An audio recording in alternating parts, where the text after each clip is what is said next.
اعوذ باللہ من الشیطان الرجیم بسم اللہ الرحمن الرحیم الصلاۃ والسلام علیکہ یا رسول اللہ السلام علیکم۔ حضرت ام سلمہ رضی اللہ عنہ سوچا کرتی تھی کہ ابو سلمہ رضی اللہ عنہ سے بہتر کون ہو سکتا ہے، تاں کہ وہ حضور صلی اللہ علیہ وسلم کے نکاح میں آ گئی۔ ابن سعد رضی اللہ عنہ کا بیان ہے کہ حضرت ابو سلمہ رضی اللہ عنہ کی وفات کے کچھ عرصے بعد حضرت ابو بکر صدیق رضی اللہ عنہ نے حضرت ام سلمہ رضی اللہ عنہ کی قص پرشی کے خیال سے انہیں نکاح کا پیغام بھیجا، لیکن انہوں نے انکار کر دیا۔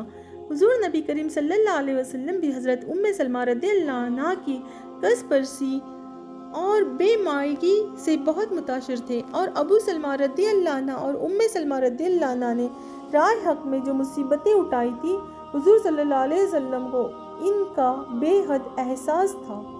چنانچہ سرور دو عالم صلی اللہ علیہ وسلم نے حضرت عمر فاروق رضی اللہ عنہ کی معرفت ام سلمہ رضی اللہ عنہ کو نکاح کا پیغام بھیجا۔ حضرت ام سلمہ رضی اللہ عنہ نے قبول کر لیا، اور شوال 4 ہجری میں وہ حضور صلی اللہ علیہ وسلم کے نکاح میں آ گئیں۔ نکاح کے بعد وہ حضرت زینب بنت خزیمہ رضی اللہ عنہ کے گھر لائی گئیں، جو وفات پا چکی تھی۔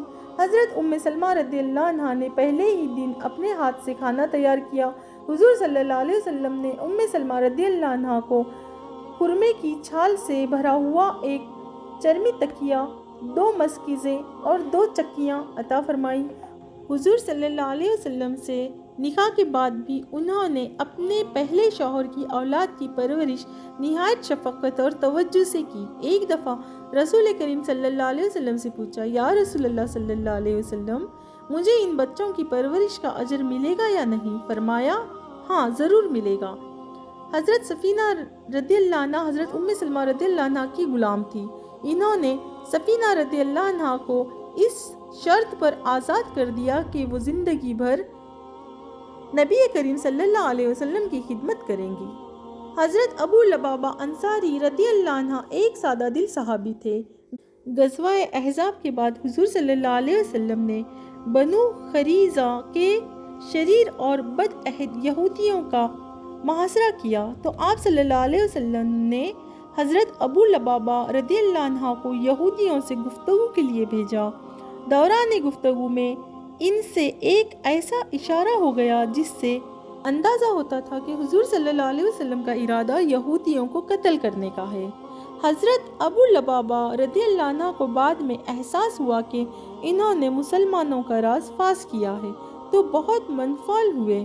اپنی غلطی کی تلافی کے لیے اپنے آپ کو مسجد نبوی کے ستون سے باندھ دیا اور توبہ استغفار میں مشغول ہو گئے۔ چند دن بعد سرور دو عالم صلی اللہ علیہ وسلم حضرت ام سلمہ رضی اللہ عنہ کے یہاں تشریف لے گئے۔ صبح اٹھے تو چہرہ اقدس تبسم تھا۔ فرمایا، آج ابو لبابہ رضی اللہ عنہ کی توبہ قبول ہو گئی۔ حضرت ام سلمہ رضی اللہ عنہ کو بھی بے حد مسرت ہوئی۔ عرض کی، یا رسول اللہ صلی اللہ علیہ وسلم، اگر اجازت ہو تو ابو لبابہ رضی اللہ عنہ کو خوشخبری سنا دوں؟ فرمایا، ہاں اگر چاہو۔ حضرت ام سلمہ رضی اللہ عنہ اپنے حجرے کے دروازے پر کھڑی ہو کر پکاری، ابو لبابہ مبارک ہو، تمہاری توبہ قبول ہو گئی۔ حضرت ابو لبابہ رضی اللہ عنہ سجدہ شکر بجا لائے۔ دوسرے صحابہ کرام رضی اللہ عنہ میں بھی یہ خبر آنن فانن پھیل گئی، اور وہ سب ابو لبابہ کو مبارکباد دینے مسجد نبوی میں اکٹھے ہوئے۔ ایک دن نبی کریم صلی اللہ علیہ وسلم حضرت ام سلمہ رضی اللہ عنہ کے گھر تھے کہ آیت تحریم کا نزول ہوا۔ حضور صلی اللہ علیہ وسلم نے حضرت فاطمہ الزہرا رضی اللہ عنہ، حضرت علی کریم اللہ جل شانہ، حضرت امام حسن رضی اللہ عنہ اور حضرت امام حسین رضی اللہ عنہ کو بلایا، ان پر اپنا کمبل ڈال دیا اور فرمایا، بار الہی یہ میرے اہل بیت ہیں۔ حضرت ام سلمہ رضی اللہ عنہ نے پوچھا، یا رسول اللہ صلی اللہ علیہ وسلم، کیا میں بھی اہل بیت میں سے ہوں؟ فرمایا، تم اپنی جگہ پر ہو اور اچھی ہو۔ ایک اور روایت میں ہے کہ آپ صلی اللہ علیہ وسلم نے جواب میں فرمایا، ہاں اگر خدا نے چاہا۔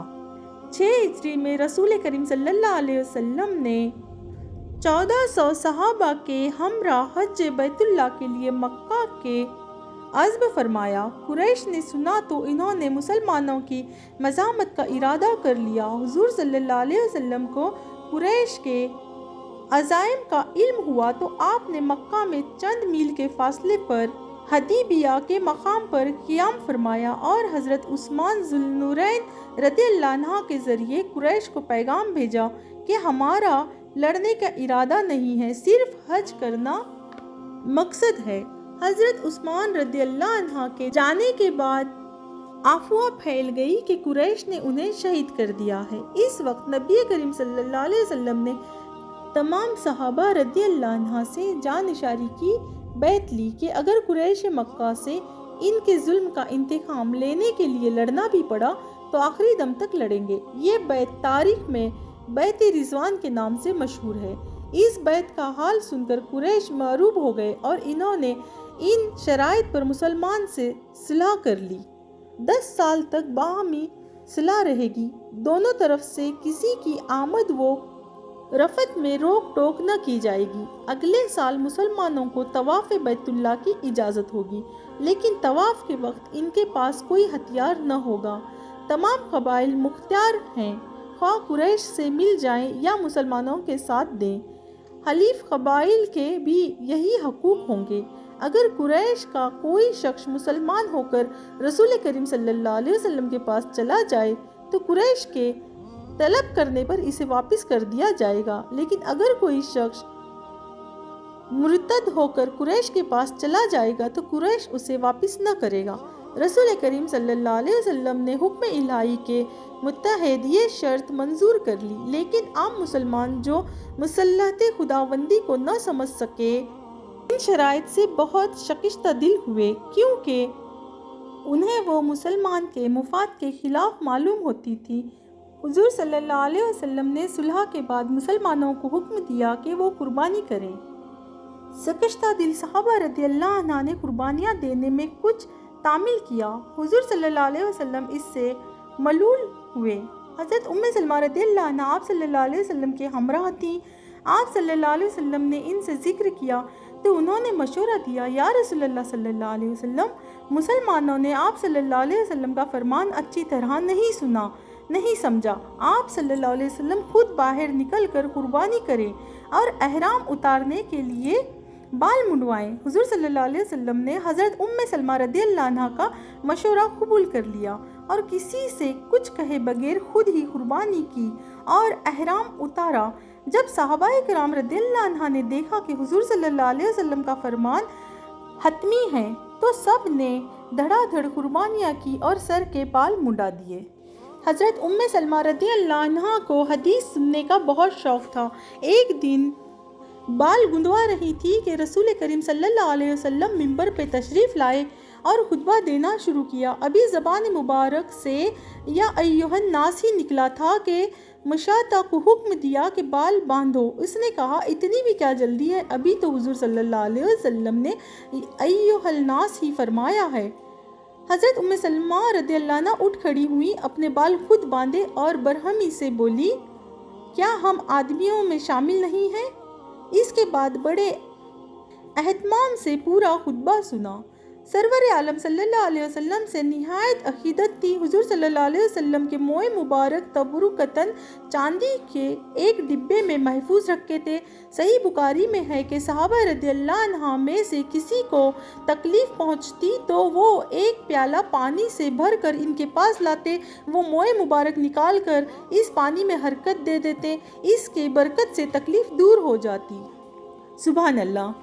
مسند احمد میں ہے کہ ایک دفعہ حضرت ام سلمہ رضی اللہ عنہ نے حضور صلی اللہ علیہ وسلم کی خدمت میں عرض کیا، یا رسول اللہ، اس کی کیا وجہ ہے کہ ہمارا قرآن میں ذکر نہیں؟ حضور صلی اللہ علیہ وسلم ان کی بات سن کر منبر پر تشریف لے گئے اور یہ آیت پڑھی، ان المسلمین والمسلمات والمؤمنین والمؤمنات۔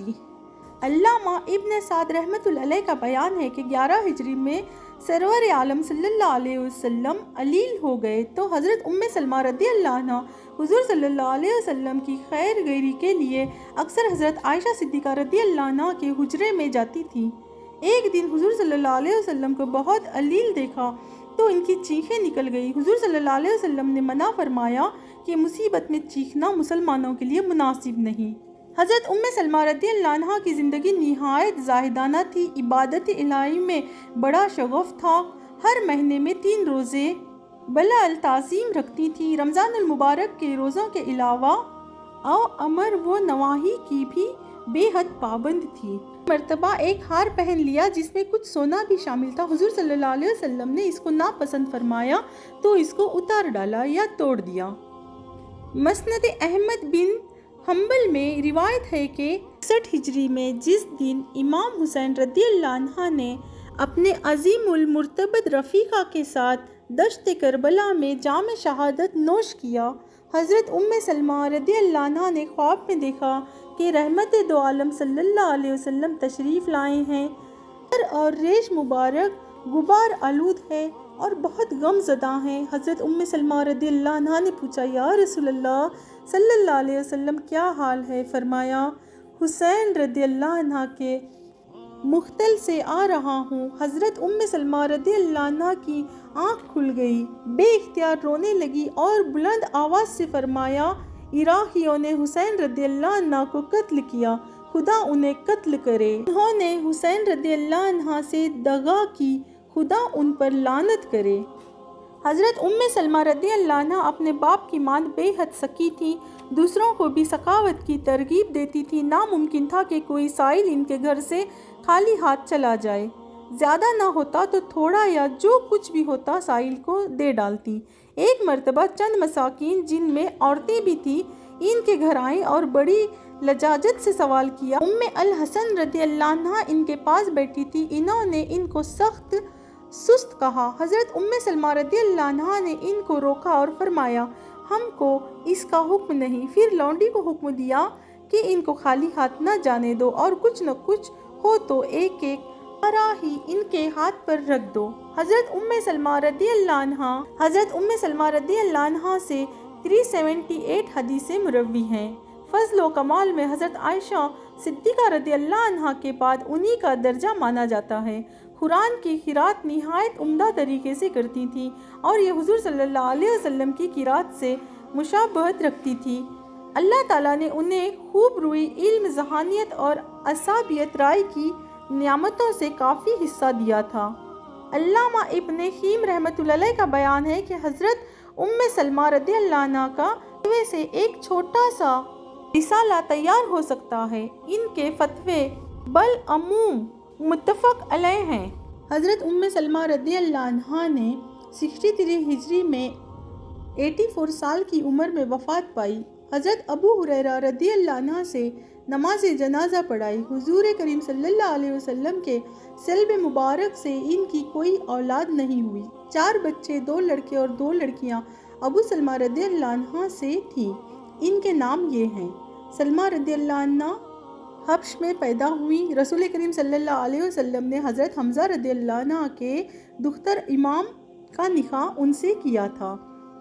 عمر رضی اللہ عنہ حضرت علی کریم اللہ جل شانہ کے عہد خلافت میں بحرین اور فارس کے عامل تھے۔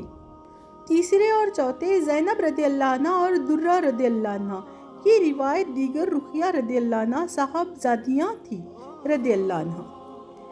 ایسی بہت ہی پیاری پیاری دینی معلومات کے لیے آپ ہمارے چینل کو سبسکرائب، ویڈیو کو لائک اور شیئر ضرور کریں۔ جزاک اللہ۔